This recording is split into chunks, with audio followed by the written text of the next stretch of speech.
পবিত্র ঈদে মিলাদুন্নবী উপলক্ষে আহলে সুন্নাত ওয়াল জামাতের উদ্যোগে খাগড়াছড়িতে বর্ণাঢ্য আজি মুসান জশ্নে জুলুস অনুষ্ঠিত হয়েছে।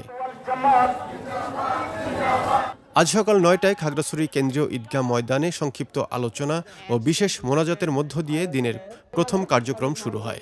পরে প্রধান অতিথি হিসেবে উপস্থিত থেকে জুলুসের উদ্বোধন করেন জেলা প্রশাসক ABM ইফতেখারুল ইসলাম খন্দকার।